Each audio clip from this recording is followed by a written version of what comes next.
Hey everybody, this is Subrina Wood with the SyFy Sisters, and we're here for another episode of the SyFy Sisters. I'm here with Tamia Harper and Fran Taylor. Say hello, ladies. Hello. Hello. And today's episode is going to be on the captains and their first officers. Now, we've got 6 franchises where we've had this really interesting relationship between the captain and the first officer.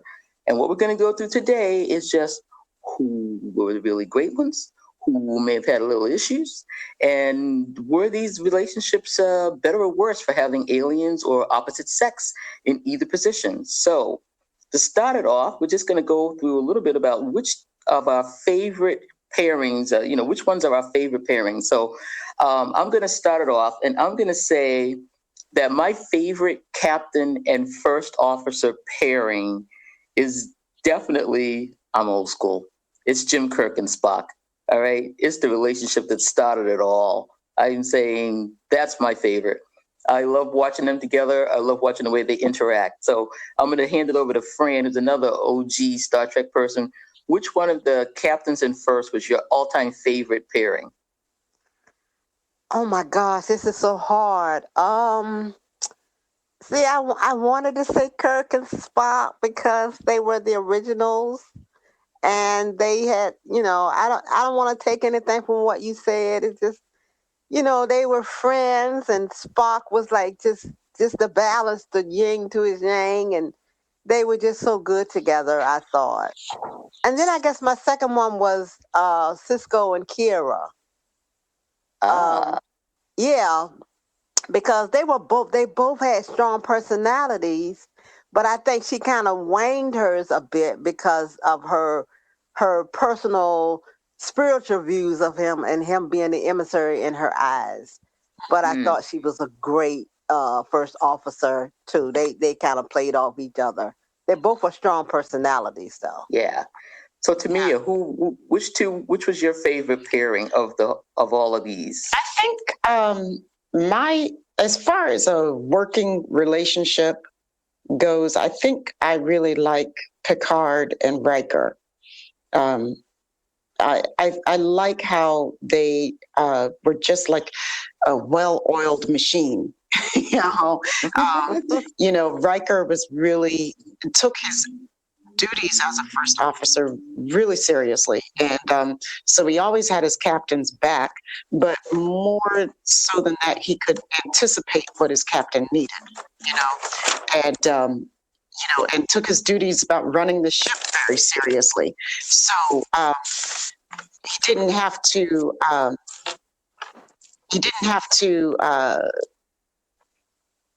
his captain knew he could rely on him, and he didn't have to guess about anything, and it was sort of, it's very much, it's a little bit of a mentor-mentee, relationship, but not so much, it wasn't so unequal, you knew that Riker could step in and fill in for the captain if needed. I just really thought that they were really simpatico, and how they worked together, both with a little bit of a different style too, about how they led and commanded. Oh, absolutely. Absolutely.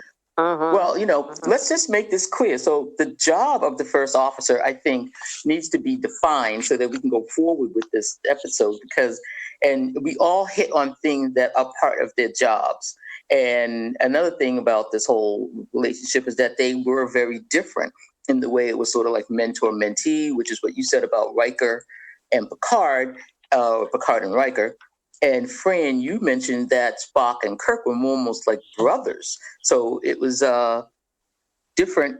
It was different in the way they reacted to each other. And I don't know whether age may have had something to do with that, but we all know Spock was much older than he looked. But I think Kirk and Spock looked like they were the closest in age to each other.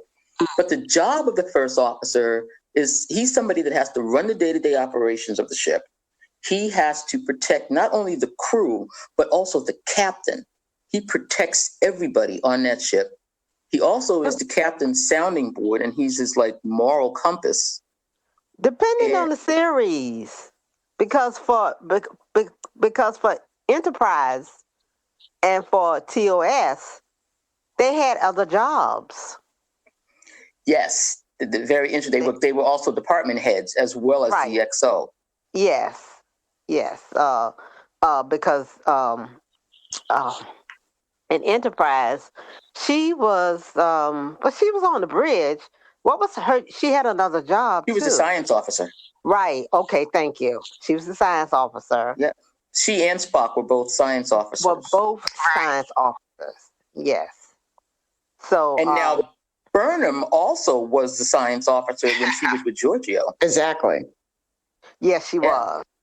So I think Riker is probably the only one that didn't have a department, job. Like maybe he could be head of security. I don't know. Like a specific department. Yeah, he didn't. No, his duty was like, you run the ship. That's what exactly. you do. But in Riker's defense, I think that the ship that he was running was probably the largest ship of all the ships in the franchise. Exactly. I mean, so he had his hands full. That was a full-time job. Like, you really couldn't be some other type of officer and run that ship. No. But he also, I think, so one of the things we talked about, I just mentioned, was that, you're the captain's moral compass. And I think that the relationship between the pairings are really interesting because we were talking about Kirk and Spock being brother, sister. Kirk and Spock being brother. And then Picard and Riker, I really do think they were almost like father, son, mentor, mentee. Yeah. Yeah. And then Archer and T'Pol, that was just whack. I mean, their relationship was crazy. First of all, he didn't want to run the ship. He threatened to throw her out an airlock. Remember, he threatened to throw her out an airlock at one point. Because he basically didn't trust Vulcans. He didn't trust Vulcans. So that was a very strange relationship to put him in, to have his exec be someone that he wasn't really sure if she had his back. And she really had to go through some stuff to prove to him that he could trust her. I think the most whack one was, because they were thrown together too, was Janeway and Chakotay. Yes. Yeah, I got to agree with you on that one. Thrown together for real. Well, the Marquis guy and the Starfleet officer. Right. And they bumped heads, I think, more, from my recollection, they bumped heads more than any of these duos. Chakotay and Janeway? Yes. Absolutely. Chakotay was always trying to do his duty, which was to play devil's advocate sometimes and to really check his captain on her moral compass, which was questionable many times, Yes. But good to note, whatever, I'm just going to do it anyway. That's what she basically said. I'm doing it anyway. But he was always kind of coming up and saying, but sometimes I think that Chakotay was like, he would take this. Well, he was doing his first officer duty. He always had the ship and the crew in his first thought. And the thing that was going to be the least dangerous for them, he was going to do. And she was going to like explore whatever and help any alien coming through a vortex. She was ready to help him. So. Yeah. And sometimes you were just like, Janeway, really? But then another thing I think that was really interesting in when they have these moral dilemmas, that sometimes the thing that's driving these moral dilemmas, I don't think anybody had more moral dilemmas than Sisko, is guilt. Janeway was always feeling guilty that she got them stuck in the frickin' Delta Quadrant from the get-go. Yeah. And she was always trying to overcompensate for making that decision. And Chakotay had to check her on it. But then they had that other thing going on too, just like T'Pol and Archer. Like, the thing I really find interesting watching these relationships is when there is an opposite sex relationship. And you cannot avoid the S word. You cannot. I think the only ones that did were Kira and Sisko, and that's only because she thought of him as a demigod. Right. So, Actually, as a god. Right, as a guy. I don't think it's only because she thought of him as the emissary. I think, like, they never played any ambiguity of sexual tension between the two of them at all. Like, it was not in Sisko's purview. Like, you couldn't see Sisko going there. Like, it's not even that, she looked up to him. It's like Sisko wouldn't go there, period. No, right. he wouldn't. Right. It never happened with that pairing, but it happened in all the others, like Janeway and Chakotay. I mean, they were just ridiculous. I thought they in the first 3 years, I just knew that they were going to get together. Really, you were just waiting for it. I mean, when they got stranded on the planet, I was waiting for it, and it didn't happen. Yeah, what episode was that when they were down on that planet and they both had that disease and right. They go back to the ship? Right, they were stuck on that planet for how long? They were there for like 3 months or a long time. They were there for quite some time. It was like 15 days while they were in stasis, and then they couldn't figure out what bug it was. I just thought that but I have to tell you, that had one of the best. It had one of the best Chakotay moments when he told her the warrior story. Remember, he told her the story of the angry warrior, because he said, "Listen, we got to talk about this. We just got to get this straight right now." He was giving her the back rub, and it was getting a little hot in there, and she was like, "All right, sit down. We're just gonna have to talk about this right now." I mean, he had built it a bathtub. It was just getting ridiculous on that planet. So, and he tells her that story about the angry warrior. He went up big points in my book when he was saying that he was the angry warrior. He met the beautiful warrior queen, and the only thing he was going to do in his life was going to be to help her make her decision. That was all he was going to do. And then we were like, okay, Q7. But I loved that scene. It was a great speech that he made to her. And it was just like, so I'm giving you everything I got. I am your first officer. You can count on me. It's never going to cross this boundary. I will do whatever it takes to get you in this ship home. I was like, that is my boy right there. Just go ahead. Too bad. I think his role diminished somewhat, a lot, after they got the Barbie Borg on board.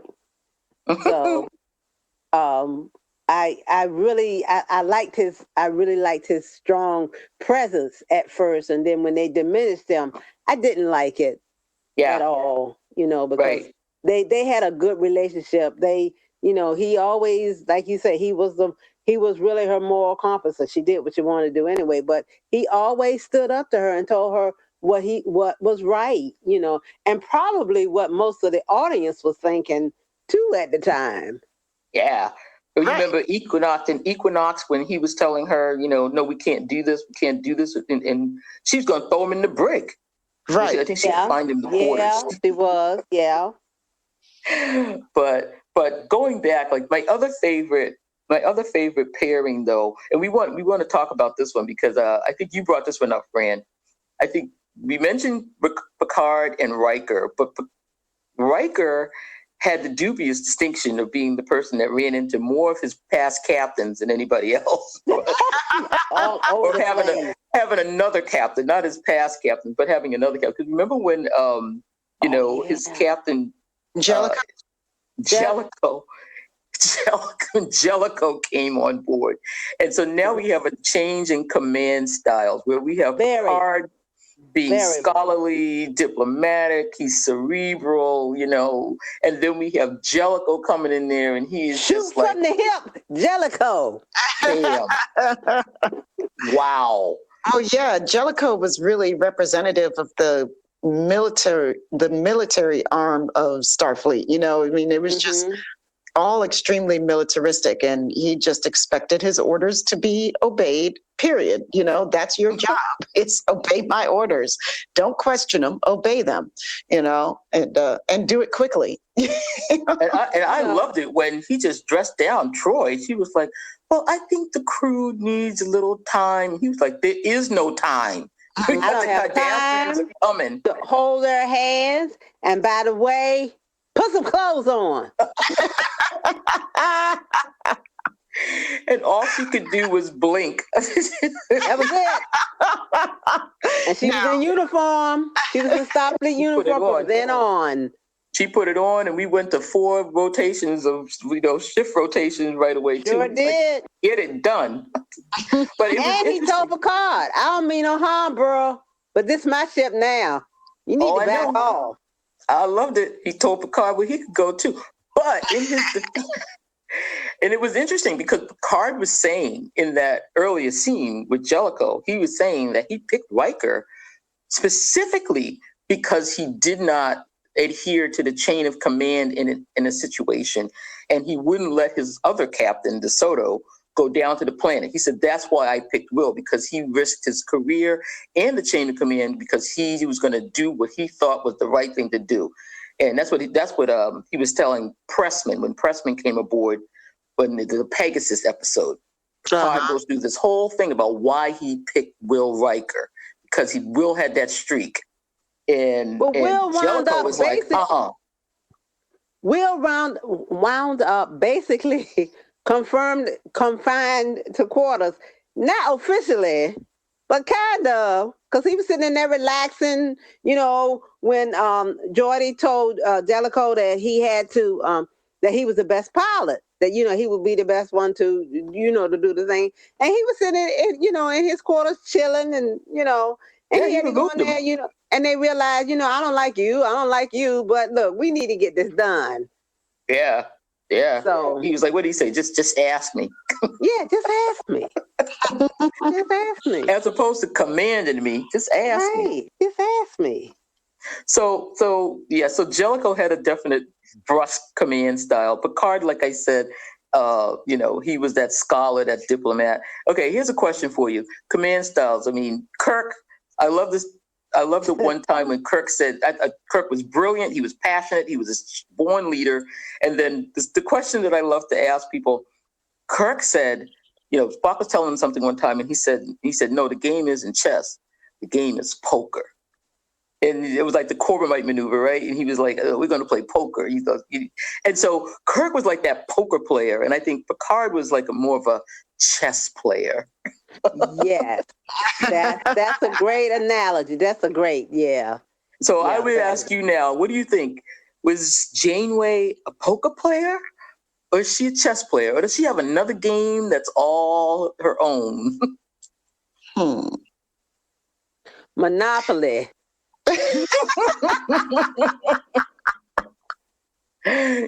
She's a Monopoly player. Monopoly, because she was going to do and take control and do what she wanted to do. She's going to try to get home. She's trying to get back to home square. Right. Form alliances, lies, whatever she needed to do, she did, like some people do in Monopoly, and they got the whole board to themselves.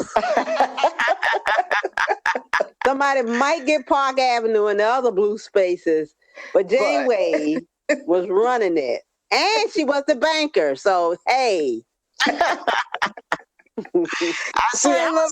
was gonna go with poker myself, You think Janeway's a poker player, huh? Yeah, but she's a lot of both, because she was a great tactician as well. Yeah, I have that down here. She's ethical, scientist, negotiator. Yeah, she's a scientist. Yeah, she's a great negotiator. Scientist. She was a good negotiator too, and a tactician. Yes, I like the one with I'm going with you with that one, Tamia. I'm saying I like Monopoly though, but I like poker because I remember that one episode where she was just like, "I don't like bullies." Yeah. She will definitely, bring you to the brink, load torpedoes. And yeah, Janeway will shoot at you. That's for sure. And for Sisko, well, I don't know. I mean, he's just like a card player. He's playing war. He's not even playing poker or he's playing that game war like we used to play when we were kids. I declare war. Oh, yes. And what's that other game, that strategy game too, along with I Declare War? Battleship. Battleship, yeah. Oh, yeah. That's definitely Sisko's, because I've got him down as a romantic. I think he was also passionate, but he is the warrior captain. I mean, make no mistake about it. If you got to fight the Dominion, that's the man you want on the bridge of the Defiant. Oh, absolutely. The ship fit him. The war fit him. I mean, he was just all that. I tell you. But he had a lot of moral dilemmas. But I think you could also add negotiator onto Sisko too. You know, I mean, he had to negotiate quite a bit on behalf of Bajor, and in order, like, just to keep the station up and running. Yeah. Like you know, for instance, in the first couple episodes when he's negotiating with Quark, you know, that was he had Quark between a rock and a hard place, even though he needed Quark's services. You know.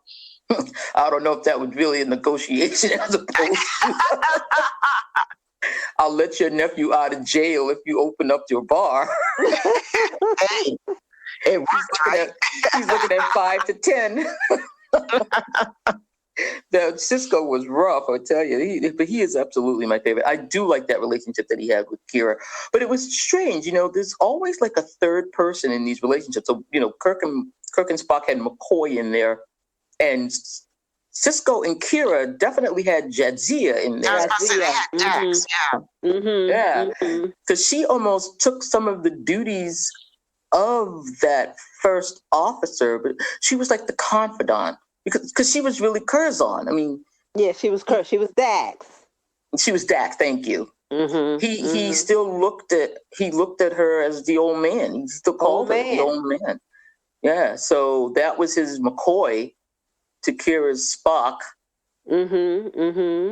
But like you said, I think that these two, Kira and I love the episode Starship Down, where Sisko gets knocked out and Kira has to keep him talking. And she tells him stories and you can tell that she's uncomfortable with him. Yeah. And she says, I don't know what we talk about. What she said, talk to him. She says, what do we talk about? And he says, we just talk about work. And she's like, yeah, that's all we ever talk about. And she's freaking out because now she doesn't know what to talk to him about. And he says, tell me a story. Yeah. But I think I love the end of that one too, when there's that time where each captain tries to make it more personal with their first officer. They go out of their way to do it, and you see Sisko do it here when he invites her to the ball game, and he gives her the cap, and she just has that smile on her face like a little girl who just got the big prize, and the captain asked her to go to the ball game with them, and she was so excited because he's realizing too that he's been keeping her at arm's length or at arm's distance, and that he really needs to be closer to his first officer. Even though it was only for 2 episodes, Burnham was Georgiou's first officer. Right. And that turned, I thought they had a pretty good, from the beginning, from the first episode when they were down on that planet and they were talking, you could tell that they were friends and they were respectful of each other. And there was this kind of a mentor-mentee, of course, relationship and mother-daughter relationship. Yeah. I thought, when she first came on the Shinju, I don't know, they didn't, unless somebody else saw it, I don't know if she came on as first officer. I don't know what happened, because I remember seeing Saru, when she first came on, I saw Saru on the bridge. So I don't know. She was first officer when they were down on the thing, but I don't know what her position was when she first came on the ship. No, because she said, go ahead, Tamia. I don't think they made that very clear. I actually just watched that episode the other night. Yeah. And it was just like her memories of her first day coming onto the ship, but it was not made clear in what position was she coming on there, and I got the sense that she was not coming on as first officer. I got the sense that she was coming on, that Georgiou had really mentored her from very early in her career. Up to first officer. But she says to Tyler that she served on the Shinju for 8 years, 12 years? Some 9 years. She tells Tyler that, and he says, it wasn't 7 years. It wasn't 7 years. She was on that ship with Georgiou for a long time. Yeah. Yeah, and Sarek brought her to Georgiou only because he knew that she could help her make the transition to living with humans. Going back to her humanity. Right. But yeah, I got to say something about like the relationship. I mean, that particular first officer and captain relationship, as it was told to us, I think it was so wonderful what they were able to establish in just 2 episodes. Yeah. The depth and complexity of that particular relationship, which was very, really different from all the other captain and first officer relationships, because it had not only the aspect of the mentor-mentee, but because it had that really intimate aspect where Georgiou really did become a surrogate mother to Burnham. Like, Burnham has needed women to play that role in her life, her whole life. And Georgiou was it. And so when we get to that scene, and spoiler alert, if you haven't seen Discovery yet, in the Battle of the Binary Stars, when Burnham is grieving over Georgiou, it's so visceral, it's so real. Yes. Yeah. And it really gives you the depth, because we see that, like you said, when on the very first episode, we see them walking in the desert together, and and there's level of intimate camaraderie, but you don't realize how deep it went until the Battle of the Binary Stars. Right. Also, and what did she tell? Go ahead. Also, way later on, we find out that they were really, really friends, because she took her, the prime Georgiou, took Burnham to her country, took her to her home. That's right. She said, you took me there once. Where did you say where are you from? So we know that they even traveled together. She also left her most prized possession to her in her will, and Burnham got that. She was her first officer. Yeah, I just think it's really, credit to the Discovery staff, the writers, and everybody on that staff, but especially the actresses, especially Sonequa Martin Green and Michelle Yeoh, because for what they brought to the very small, not a lot of time, like really 2 episodes to be those women in that relationship, and then after those 2 episodes, it's boom, it's off. It's totally different. 2 episodes to tell us that story. They were amazing. Absolutely. And we got the story. We got the background. We got it. But that's why the whole thing that happened at the Binary Stars just did not make any sense. And that's why a lot of people were just mad about that episode. But, you just couldn't believe that she was going to turn on her and mutiny, do what she did, no matter what she heard from Sarek or whatever. It just made no sense. But, we're going to let it go. But that's for another episode. Right, that's for another episode. Right. It sure is, because the relationship was so strong and so tight. And the fact that, they went on the away mission, just the 2 of them, was also sort of questionable. That was not a good decision. Well, you take some red shirts. That just took me back to, TOS, like, right. Like, why is the captain gallivanting down to a planet with one other person? And you're going to fight some Klingons? Who's made that decision? It's not like Star Trek does not have a rich history of sending their captains into ridiculously stupid situations. Yeah. And it's funny too, because there is one point where on Enterprise, I think, what was it? Captain Archer gets this message that one of his buddies from the EXO testing days has just died. And he wants to go on this little pod mission all alone. And so he tells Trip he can't come. And to her credit, she just gets in the pod and she's just making like, okay, well, here we go. And he said, no, I really want to do this on my own. And she just looks at him and she says, well, apparently Commander Tucker forgot to remind you that the captain cannot leave the ship unaccompanied. I was like, okay, you go, first officer. Right? let me just tell you who I am, Captain, and I will be sitting here. And then she said, and besides, I am your science officer, so I think it would be make sense that you take me with you to this. That's right. So I said, that's when I loved T'Pol. She was just like, okay, I know your boy, just let you get in the pod, because he knew that guy too, and he understood how Archer was feeling. But the first officer came right through and did her job and said, no, my job is to protect the captain. I'm going with you. Mm-hmm. Speaking of Archer and T'Pol, because we haven't really talked about his command style at all. I know that's your boy. He talked too damn much for me. He just talked too much. I have to, full disclosure to all of our listeners, I was not an Enterprise fan before we started doing the podcast, or even before Discovery. After Discovery came on, and you could binge everything on CBS All Access. That's when I really started watching it, not even on Netflix. But binging it, I have come to really love Archer. He's the first captain. He has no template to go by.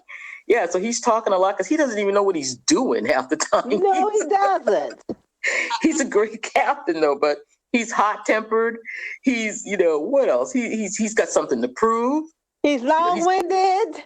He used to start these speeches. He has no filter. Filter.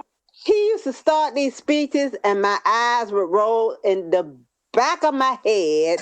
I'm like, oh gosh, here he comes again. Not another speech, rally around the flag, boy speech. I'm trying to think of one that was really horrible, but he's also very naive, I think. Extremely.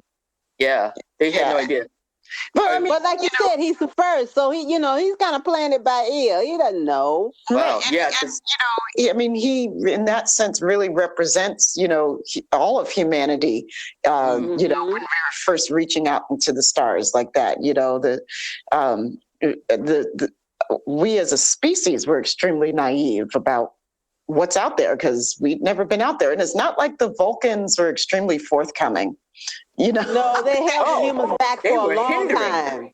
They were hindering. Exactly. Yeah. And their whole thing, and you kind of have to understand with the Vulcans where they were coming from too. And I think one Vulcan in one episode, I can't remember which one it was, but they make the statement that the humans, in just the 1 or 2 years that they had, they had like maybe 10 years that they had warp capability, did what it took the Vulcans 100 years to do. And the diplomat says to Archer that the Vulcans were actually afraid of what the humans could accomplish because they were just so fast at what they were doing. And that they were just trying to we just got to rein these guys in because, we're the big kahuna right now in the universe. And then here come these humans. And the next thing we know, they're running Starfleet and we're just like the second first officer. How the hell did this happen? They were worried about their place in the Alpha Quadrant, I really do think. So, I T'Pol and Archer as captain and first officer, I think they had a very rocky start. Yeah. And she couldn't even stand the smell of the ship. And but she ends up there was the one episode called A Night in Sick Bay, which is probably when you hate Fran because he's really talking a lot in that one. And Porthos gets sick, and Porthos is nearly dying, and so he's in sick bay with the dog. And T'Pol just cannot even understand this, and neither can Dr. Phlox. And but they finally Phlox tells Archer that the reason he is so angry at T'Pol is because maybe he has a little sexual tension towards her. And Archer really goes off. There's that scene where he makes the Freudian slips. And every time I see that scene, I just crack up because he's telling her, come and bring me. She said, I'll bring you the list. He said, yes, bring me your lips. And I just lose it. And he is just getting more and more frustrated. But then at the end, she makes the big speech to him, and she says, "Well, hypothetically speaking, it's good that my captain, that the captain wouldn't ever make any romantic, advances towards a subordinate officer, so we don't have to worry about that, right?" And he's like, "Oh yeah, right." I never saw them. I never saw anything. I mean, it was something in that little episode, but I never saw them as like that. I always thought her and what's his name? Trip, was it Trip? Oh no! To Paul and Archer had a couple of moments in that detox room that were a little touchy. And there was a couple of share the blanket episodes on some coal planets that were a little close too. And see, this is what I'm talking about. Like they would play this game, the producers and stuff would play this game about like, let's test the waters and see if people want to see, this type of relationship formulate, or we can dance around it, and create this tension, which is just like, one of the reasons why I do love Sisko and Kira Nerys is because for real, if we were, in Starfleet, and no, we're not playing that game. Like, are you kidding me? Mm-hmm. You could be court-martialed for that, Exactly. I think the only one that had circumstances was Janeway and Chakotay, where they were like, okay, y'all are lost for like 7 years. I mean, like, throw the book out, because they might have get a little bit of a break, maybe. But she wasn't taking it. Right, and as well, she shouldn't have, because honestly, that would be the breakdown of the command structure and that crew. Like, you cannot. Yeah. The first officer and the captain, that's a conflict of interest for anybody that has an issue that they have to take up the chain of command. We started twice. See those two actors as having any chemistry at all. Oh no, they didn't. Which two? I thought her and Trip. I thought they had chemistry, but I didn't think her and Archer had any chemistry at all as far as sexual. Oh, well, me. I mean, Trip has chemistry all by his little self. My goodness. Yeah. I'm telling you, I was like, pecan pie? Yeah, I'll have a piece of pecan pie, Trip. Oh, my God. I love them as captain and first officer. They were good together. I thought they were excellent together. They were, yeah. I think, okay, now, but we have to talk about after Saru lost his threat stuff and that bridge scene. Remember the bridge scene? Oh, we can't forget the bridge scene. He was up on his little high heels. Oh my gosh. After he lost his threat ganglia. Yes. And then it was a whole nother first officer that Pike was dealing with there. Totally. And Pike was like, whoa, okay, wait a minute. Who's this dude again? Yeah, he's like, wait, no, I'm the baddest guy on this bridge, but maybe not. and the way the bridge crew was like, wait a minute. The Luke and oh my gosh, I can't think of his name. Sexy guy, what's his Tyler? Ash was like, also, I guess he's mine now. I forgot his name. Is that mean Tyler's mine now? Because you forgot his name. No, it doesn't. Here they go. WTF? Here they go again. And if Burnham hadn't got between them, I'm sure Saru would have, punched him out or nothing, because he could have cracked his face open if he did. But I don't know what Saru was going to do, but he was coming for him. Pike was walking toward the guy. Like, what? Do you think I really wouldn't do this? Have you lost, Oh my gosh. You know what I would have paid money to see, though? Saru lose the threat ganglia with Lorca on. Oh my God, that would have been brilliant. Lorca. I would have loved to have seen Lorca and Saru when Saru had no threat ganglia, because I would pay money for them to do me a short. I think that's why he chose Saru as his first officer, because he knew Saru would go with anything he said just about. Well, I'm talking about Lorca. Yeah, I know, but he was the next command. He was the next guy, so. it wasn't like he bypassed anybody. He was supposed to take him, but I think he was a little frustrated with Saru. Well, Lorca was frustrated with the whole crew because he was like a Jellicoe coming in there. And he just wanted that crew to be a battleship crew, and they were a science crew. Right.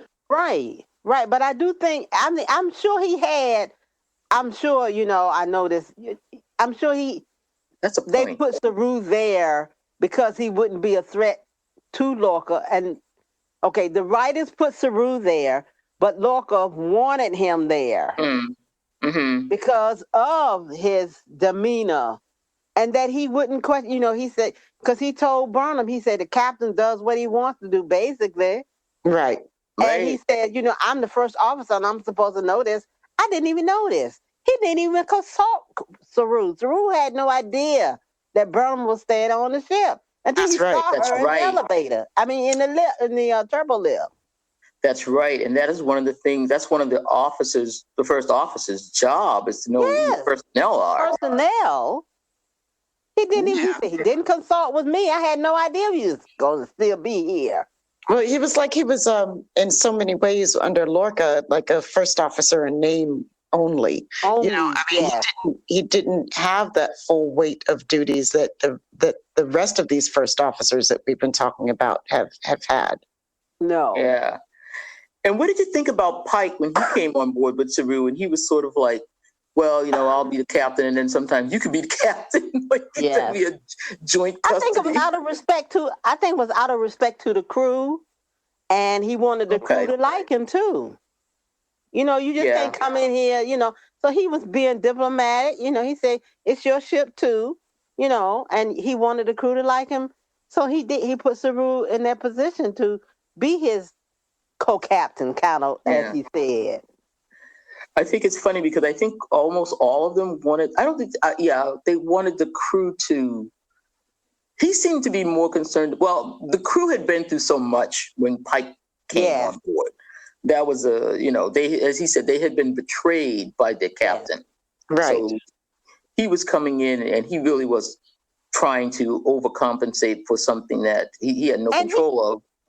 How badly they details. Do you really think he was trying to overcompensate for it, or just? I mean, he was doing more than I think he would have done with any other crew. By showing him his service records, showing him all that stuff. I mean, he was just like, okay, you guys, I'm a good guy, and I don't think any other captain would come in showing you his F in astrophysics. Like, why would you do that? Mm-hmm. But I think he was really trying to hey, okay, you guys calm down. He didn't come in like Jellicoe, like, hey, because like he said to Saru when he got off the transport pad, he said, I'm here because all the stuff went off, all three of the regulations, okay? I'm taking over because everything's crazy. But he still came in like, let me just ease you all down. But I think that's his nature too. I mean, that's his command style. He's more laid back and kind of even when he was telling Saru that he didn't appreciate him letting the two people fight in the mess hall, he was kind of nice about it, Yeah. Let's not do that again. But speaking of Pike, what about Pike and number one? The first number one. Here we go again with that male-female thing. From the cage. Yeah. And as the other woman said, well, which one of us would have been Eve? She was concerned about it. Well, we know number one from the cage and from Discovery. Yep. And actually from Q&A, we find out, that they continue on with that. She's got something.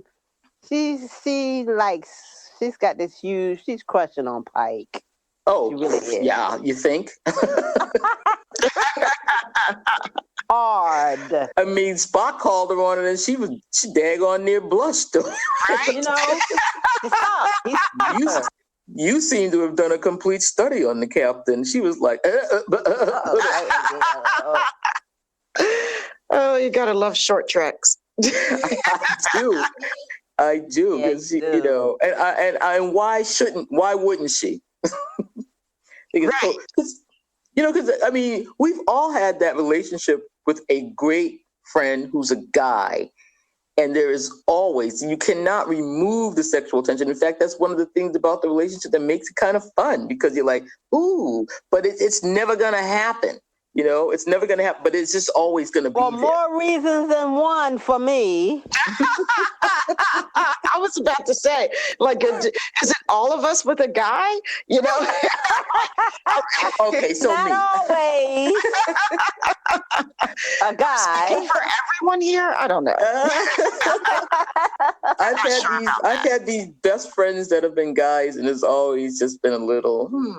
No, I don't think so. But I think that it's also a common experience, no matter what your gender or gender preference. The attraction between mentor and mentee, also, between somebody who's really teaching you something and you're learning from and you really admire them, that's a natural attraction that happens too. And, whether or not it's acted upon, though, is really sort of the testament of the character of the mentor. Yes. And the person is, in most cases, you admire this person because of their position, for their brains, for their experience. And all of those are attractive traits that people have.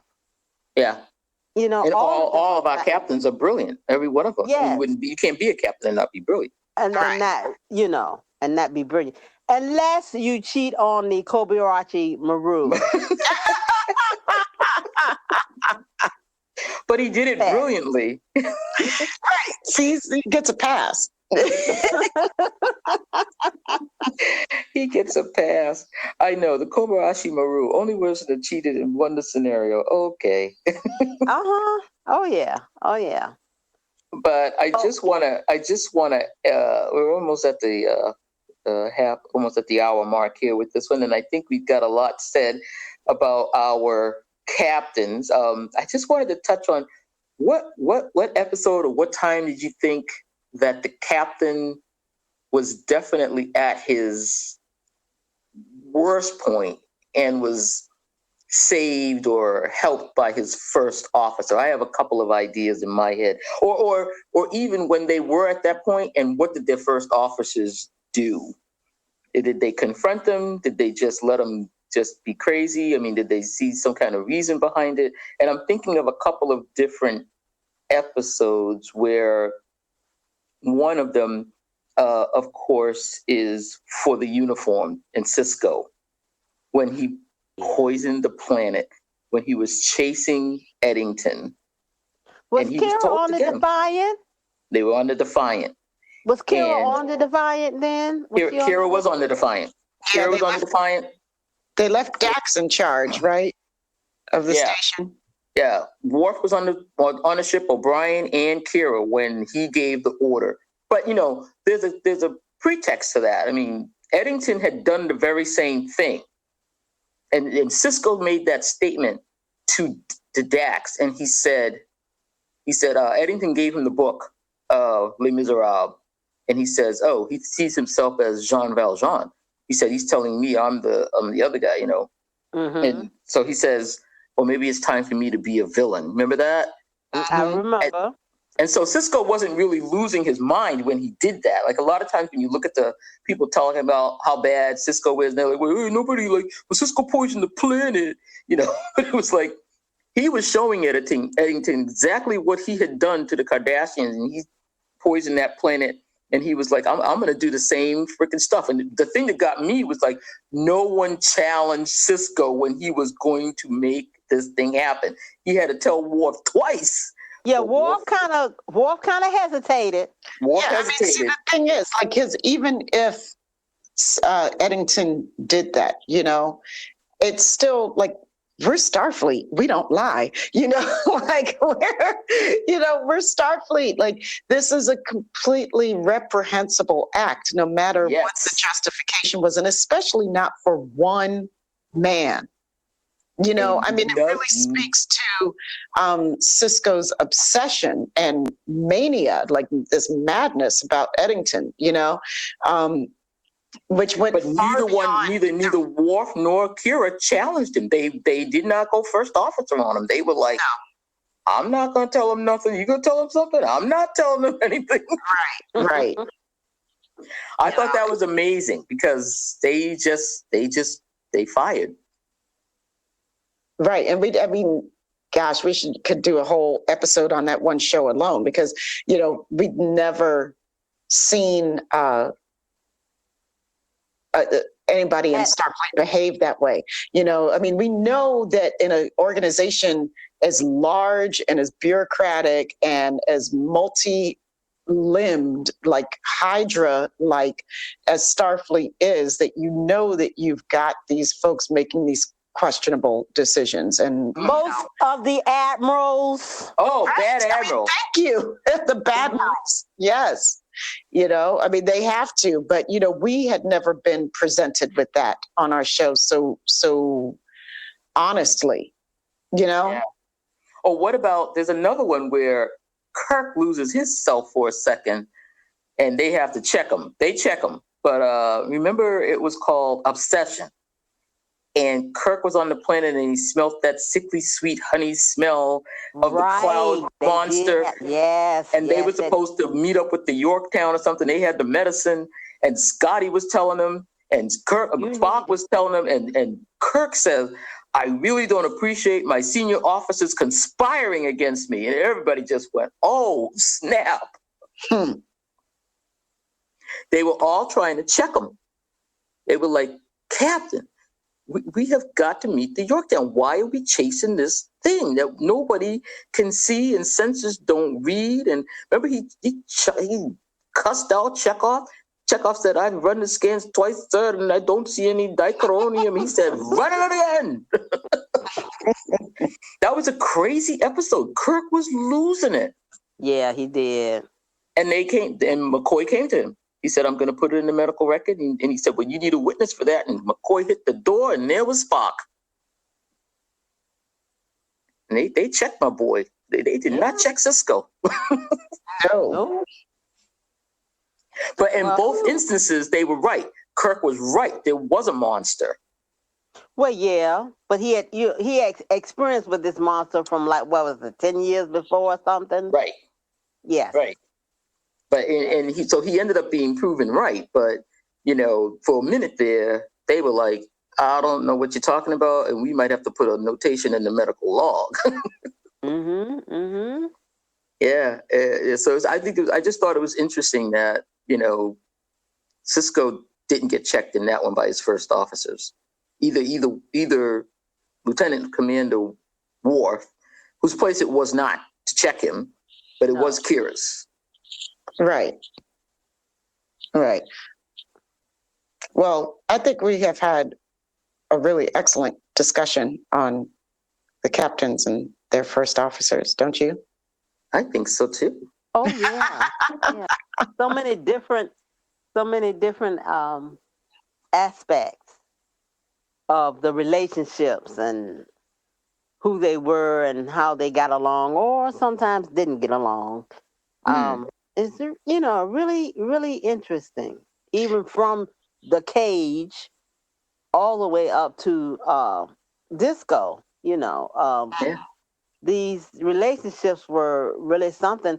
And it kind with disco, I still think even though they weren't officially in those roles, I really thought that they carried on the same way. I think Burnham and Mira Georgiou had the same relationship. Oh yeah. I agree with you there, Fran. Even though it wasn't official, it was the same relationship. Yeah. I feel like in the future we can come back and really delve into some of these relationships even more even deeper. There's a lot their to talk own about. Episode. Yeah, there is. They're very special relationships. There's no other type of relationship like it in Star Trek. I mean, these are the captain and their first are, they're bonded. They're bonded people, and they go through all kinds of stuff, and they serve for a long time with that officer. And when that person is removed, it changes the dynamic of the entire structure that they're commanding, whether it be a station or a ship or, a quadrant. Yeah. So let me ask you this before we have to sign off. Okay, real quick, off the top of your head, would you rather be the captain or the first officer? Ooh, I'm a great first officer. Fran, what about you? I don't know. Okay. Well, I think it depends which one I would be. It would depend on the captain. I would love to be Sisko's first officer. I think I would love to be a first officer for a while, but then I think I would get tired of it and I'd want to be captain. So we got, okay, I was going to say, we got all first officers on this group. Is this because, okay, you know what, ladies, cut this shit. We're all going to say, we're the captains. Forget it. We're going to take a page. Exactly. We're going to take a page from Burnham and Janeway. But we're the captains, God dog it. I'd be a captain like Jellicoe. I'd be like, you know what? I would. I'm telling y'all, I would. That's why I didn't want to be captain. Because, I'd be like barking orders and, all that. And I ain't got time for no crazy. Ain't got time for yes, y'all. I was thinking that when she said first officer, I was like, oh, hell no. I ain't got time, y'all. Look, this is going to happen and this is what we're going to do. Y'all got some input. That was, let me hear it and then I'll decide whether or not we're going to do it. That's right. This is not a democracy. It's not a democracy. I'm in charge. I would listen to my first officer to a point, and then I'd be like, you know what? Go put some clothes on. On that note, that's gotta be that's the hashtag. You know what? Go put some clothes on. Put some clothes on. That's the title of this episode. Go put some clothes on. Oh boy. Okay, and that's the end of our show for this week. I want to thank the SyFy Sistas, Tamia Harper and Fran Taylor, and I am Subrina Wood. Ladies, why don't you tell everybody how they can reach you? Fran, where can everybody get in touch with you? I am Fran T at SyFySistas.com. Tamia? I am, what am I? At SyFy Sistas. I'm Tamia at SyFySistas.com. That's TAMIA. SyFy, SYFYI, Sistas, SISTAS.com.